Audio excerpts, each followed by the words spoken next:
តម្លៃ promotion ពិសេសជាមួយនឹងខ្នាតប្រួយត្រឹមតែមួយឈុត$10តែប៉ុណ្ណោះបងណាចាបងទទួលបានជាមួយនឹងសាច់កណាត់ខ្នាតធំទទឹង2ម៉ែត្រកម្ពស់ពីលើចុះក្រោមបងបានដល់ទៅ1.50 ចាសម្រាប់កណាត់គឺបងទទួលបាន2ផ្ទាំងមួយផ្ទាំង1ម៉ែត្រ1ម៉ែត្រពីរផ្ទាំងគឺស្មើនឹង2ម៉ែត្រណាបងតោះបងអាចមកមើលសាច់កណាត់ឲ្យចិត្តបានថាប្រភេទសាច់កណាត់ខាងប្អូនជាប្រភេទសាច់ក្រាស់សាច់ VIP ស្អាតធានាជូនកណាត់ល្អ 100% តែម្ដងចាប្រភេទកណាត់នេះដែរទប់បានទាំងកម្ដៅថ្ងៃទប់បានទាំងម៉ាស៊ីនត្រជាក់អីគឺបានល្អខ្លាំងមែនតែម្ដងណាបងណាមិនត្រឹមតែប៉ុណ្ណោះមានថែមជាមួយនឹងឧបករណ៍ជូនបងមួយឈុតតែម្ដងចាបងទទួលបានជាមួយនឹងខ្នាតដង 1.50 បែបនេះមួយដើមចាទទួលបានជាមួយនឹងជើងចាប់អញ្ចាំងមួយគូជាមួយនឹងក្បាលឆ្នុកមួយគូចា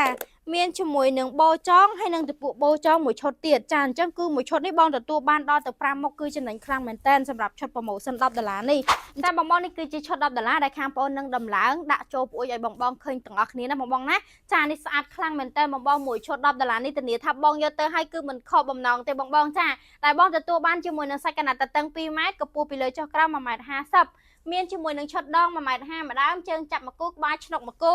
បោចងមួយគូហើយនឹងទៅពួកបោចងជូតបងមួយសែតទៀតតែម្ដងបងណាអញ្ចឹងគឺមួយឈុតដូចក្នុងរូបភាពឬក៏ក្នុងវីដេអូដែលខាងបងបង្ហាញជូននេះតម្លៃត្រឹមតែមួយឈុត$10តែប៉ុណ្ណោះបង